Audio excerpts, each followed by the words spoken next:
Hello everyone. Let's do the revision of unit simple interest. We have completed unit simple interest. Now today we will revise the chapter. In the simple interest, we have learned about principal, rate of interest and time. ठीक है, हमने इसमें rate of interest, principal और time के बारे में पढ़ा. तो एक बार थोड़ा सा हम क्विक रिवाइज कर लेते हैं कि हमें सिंपल इंटरेस्ट फाइंड आउट करने के लिए 3 फैक्टर्स की जरूरत पड़ती है. That is principal, rate of interest and time. किसी भी क्वेश्चन में आपको ये 3 चीजें दी हुई होगी, उसमें आपको सिंपल इंटरेस्ट फाइंड आउट करना होता है. सिंपल इंटरेस्ट होता क्या बेटा, जब हम किसी भी रुपीज को, आपके पास जितने भी रुपीज है उसको आप बैंक में जमा करते हो या किसी आदमी से या फ्रेंड से उधार लेते हो, तो आप जितना पैसा उधार लेते हो आपको उससे ज्यादा पैसे उनको वापस करने होते हैं. ठीक है, या फिर आप बैंक में जितने पैसे डिपॉजिट करवाते हो, बैंक आपको जितना जमा करवाते हो उससे एक्स्ट्रा मनी देता है. जैसे आपने अगर 2000 जमा करवाया और अगर आप 5 इयर्स के बाद निकालते हो तो आपको मान लिया 4000 मिलता है. तो वो 4000 जो आपको मिला, 2000 तो आपने जमा करवाया था, 2000 आपको एक्स्ट्रा मिला. तो जो एक्स्ट्रा मनी मिलता है उसको हम क्या बोलते हैं, इंटरेस्ट और सिंपल इंटरेस्ट. ठीक है, तो जितना रुपीज हम बैंक पे जमा करवाते हैं या बैंक हमें लोन देता है या हम किसी से उधार लेते हैं या किसी को उधार देते हैं, तो उसको हम क्या बोलते हैं, प्रिंसिपल. रेट ऑफ इंटरेस्ट क्या होता है, रेट ऑफ इंटरेस्ट, इसके वर्ड से ही पता चला है कि इंटरेस्ट का रेट क्या है. ठीक है, क्या रेट का मतलब कितने इंटरेस्ट पर आप मनी को दोगे या बैंक में जमा करवाओगे. जैसे आपका मान लिया 5% है, 6% है, कहीं कहीं 9% भी होता है, 10% भी होता है, और परसेंट के साथ लिखा होता है पर एनम. पर एनम का मतलब 1 ईयर. ठीक है, 5% पर एनम का मतलब हुआ कि 100 रुपीज पर आपको 5 रुपीज इंटरेस्ट देना पड़ेगा 1 ईयर में. अगर एक साल में आप 100 रुपीज किसी का लेते हो और 1 ईयर में वापस करते हो तो आपको 105 रुपीज देना पड़ेगा, यानी कि 5 रुपीज एक्स्ट्रा. तो 5 रुपीज आपका क्या हुआ, सिंपल इंटरेस्ट. उसी तरह से अगर 6% है तो आपको 106 रुपीज देना पड़ेगा, 9% है तो आपको 109 रुपीज देना पड़ेगा 1 ईयर के बाद. अगर आप 2 ईयर में देते हो तो आपका 5 + 5 10 रुपीज हो जाएगा, यानी कि आपको 110 रुपीज देना पड़ेगा 2 ईयर्स में. क्लियर. तो जो ये एक्स्ट्रा मनी होता है उसको बोलते हैं सिंपल इंटरेस्ट. उसके बाद आपका आता है टाइम. टाइम का मतलब होता है आपने उस पैसे को कितने दिन के लिए, कितने महीने के लिए, कितने ईयर्स के लिए अपने पास रखा, उसको बोलते हैं टाइम. तो यहाँ पर देखिए आपका टाइम या तो ईयर में होगा या मंथ में होगा. मोस्टली क्वेश्चन आपका पर एनम के हिसाब से आपको इंटरेस्ट दिया जाता है, इसलिए टाइम भी हमेशा ईयर में होना चाहिए. अगर टाइम ईयर में नहीं दिया हुआ है तो आप क्या करोगे, मान लीजिए आपका अगर मंथ में दिया 6 मंथ, तो आप क्या करोगे, उसको आप 12 से डिवाइड करके ईयर में चेंज कर लोगे. सबसे पहले आप टाइम को चेक कर लोगे कि वो ईयर में है या मंथ में. अगर मंथ में है तो change the month into year, और अगर ईयर में है तो लीव इट. ठीक है, चलिए. तो आपका एक क्वेश्चन ये भी है कि right the 3 factors of simple interest PRT. ठीक है, यहाँ पर मैंने कुछ फार्मूलाज लिखे हैं. सिंपल इंटरेस्ट फाइंड आउट करने का फार्मूला होता है P × R × T. अमाउंट निकालने का फार्मूला होता है प्रिंसिपल प्लस इंटरेस्ट. प्रिंसिपल निकालने का फार्मूला होता है अमाउंट माइनस इंटरेस्ट, और इंटरेस्ट निकालने का फार्मूला होता है अमाउंट माइनस प्रिंसिपल. तो इसको आप नोट डाउन कर लीजिएगा. ठीक है, चलिए.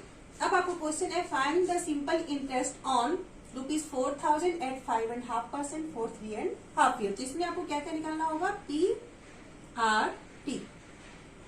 P कितना बेटे आपका 4000, R है 5.5%, मीन्स 5 2 10 और 1 11/2%, 11/2 × 100. और आपका टाइम है 3.5 ईयर, यानी कि 3 2 6 और 1 7/2 ईयर.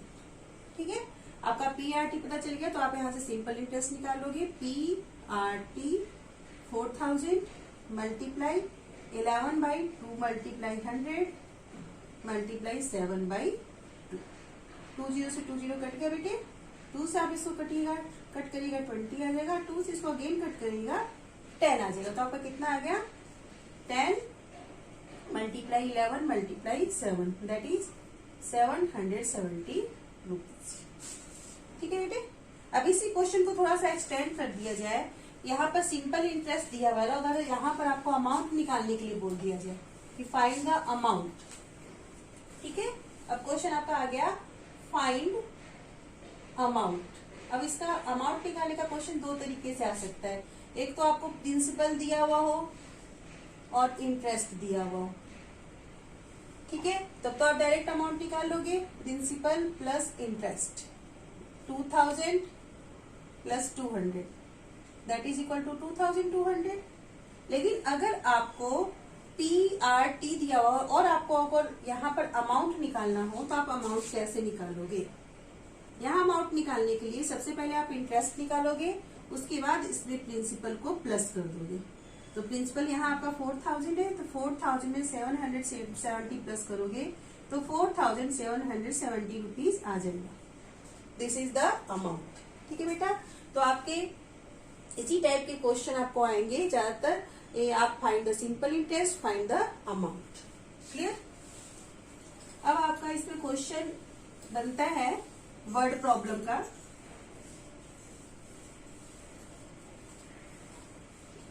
देखिए,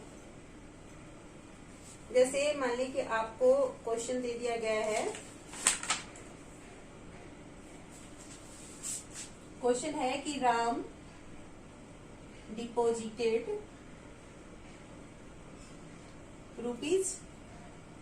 ₹3000 इन ए बैंक, ठीक है बेटे, एट 12% इंटरेस्ट पर एनम, ठीक है। आफ्टर 3 years, 3 साल के बाद ही विड्रॉज मनी फ्रॉम बैंक, वो बैंक से सारे पैसे निकाल लेता है, ठीक है बेटे। उसके बाद आउट ऑफ दिस अमाउंट, इस अमाउंट से वो क्या करने जाता है, आउट ऑफ दिस अमाउंट ही बाइज ए एल्मीरा, वो एक एल्मीरा खरीदने जाता है जिसकी कॉस्टिंग क्या है ₹3100, ठीक है। अब यहाँ क्वेश्चन ऐसा आ सकता है कि वो या तो उसको कुछ और पैसे की जरूरत पड़ेगी या उसके पास पैसे बचेंगे, ठीक है। तो यहाँ पर मान लीजिए कि क्वेश्चन पूछे कि how much money is left, how much money is left, अब उसके पास कितने पैसे बचेंगे। या फिर इसमें ऐसा क्वेश्चन आ सकता है कि how much more money he need, ठीक है। तो इसको आप कैसे करेंगे, पहले तो आप PRT लिख लोगे बेटे। PRT कितना होगा, इसमें कितना प्रिंसिपल है, 3000 प्रिंसिपल है, R is 12%, that is 12/100 and time is 3 years, ठीक है। आपको निकालना क्या है, simple interest PRT। Note down the formula, 3000 multiply 12/100 और मल्टीप्लाई 3, 20 से 20 कट हो गया, 30 मल्टीप्लाई 12 मल्टीप्लाई 3, 36 मल्टीप्लाई 3, 1080 रुपीज का क्या है, इंटरेस्ट आया। अभी तो ये इंटरेस्ट आया है, अभी आपको क्या निकालना है, अमाउंट, मतलब बैंक उसको कितना रुपीज वापस करेगा। तो उसने लिया था 3000 डिपॉजिट करवाया था और 1080 का हो गया आपका इंटरेस्ट, तो हो गया उसका 4080। अब बैंक ने उसको 4080 रुपीज रिटर्न कर दिया। अब उसको उसने क्या लिया, एक एल्मीरा दिया, ठीक है। तो एल्मीरा की कॉस्ट कितनी है, 3100, ठीक है बेटे। तो आप इसको कैसे लिखोगे, द कॉस्ट ऑफ एल्मीरा, द कॉस्ट ऑफ एल्मीरा इक्वल टू ₹3100। अब इतने की एल्मीरा है और 4080 उसके पास रुपीज है, तो क्या होगा, उसके पास बचेंगे रुपीज। तो money left with him, money left with him equal to 4080 minus 3100, इसको आप माइनस कर देंगे 90, यानी कि 980 रुपीज उसके पास बचेगा। This is your required answer, clear. एक क्वेश्चन आपका इस तरह से आ सकता है बेटा, बेसिक मंथ वाला, कि जैसे आपको क्वेश्चन दे दिया कि प्रिंसिपल है 5000, आर है 5% और टाइम है 6 मंथ। तो अगर आपका मंथ है तो मैंने आपको क्या बताया था, इसको आप ईयर में चेंज कर लोगे, 1/2 ईयर आ गया, और यहाँ होगा पर एनम, पर एनम। तो सिंपल इंटरेस्ट क्या हो जाएगा, पहले की तरह PRT 5000 मल्टीप्लाई 5/100 और मल्टीप्लाई 1/2। वेरी सिंपल, 20 से 20 कट गया, 2 से कट गया 25, तो 25 5 जब 125। ठीक है, तो बस आपका सिंपल इंटरेस्ट निकालने में ये ध्यान देना, टाइम मंथ में है क्या, अगर है तो उसको आप चेंज करोगे। क्लियर। अब आपको क्या करना बेटे, अब आपका क्वेश्चन देखिए कैसे कैसे आ सकता है। एक तो आपका डायरेक्ट सिंपल इंटरेस्ट का आपने निकाल दिया, अमाउंट का निकाला, प्रिंसिपल। अब आपका क्वेश्चन में मान लिया अमाउंट दिया हुआ है 31,000 और प्रिंसिपल दिया हुआ है 25,000 और आपको निकालना है इंटरेस्ट। तो इसको आप देखिएगा बेटा, इंटरेस्ट हमेशा कम होगा, ये तो आपको खुद सोच सकते हो कि प्रिंसिपल और अमाउंट और इंटरेस्ट में सबसे छोटा कौन होगा, इंटरेस्ट। ठीक है, यानी कि इंटरेस्ट निकालने के लिए आपको माइनस करना पड़ेगा। अब माइनस बड़े में से छोटा होता है, 31,000 बड़ा है, तो यानी कि A माइनस B। आपको फार्मूला लर्न करने की भी जरूरत नहीं है।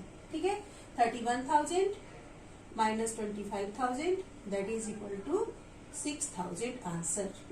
सिमिलरली आपका क्वेश्चन आ सकता है, अमाउंट दिया हुआ है आपको और इंटरेस्ट दिया हुआ है।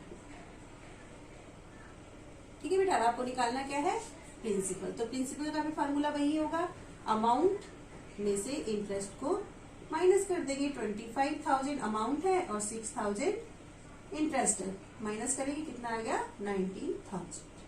यानी कि 19,000 प्रिंसिपल था, 6,000 इंटरेस्ट था, और इन दोनों को प्लस किया तो आ गया 25,000 अमाउंट। क्लियर बेटा। Hope you understand and revise this chapter. If you like it, then please like and subscribe it, and don't forget to share it. Thank you so much for watching my video. Goodbye.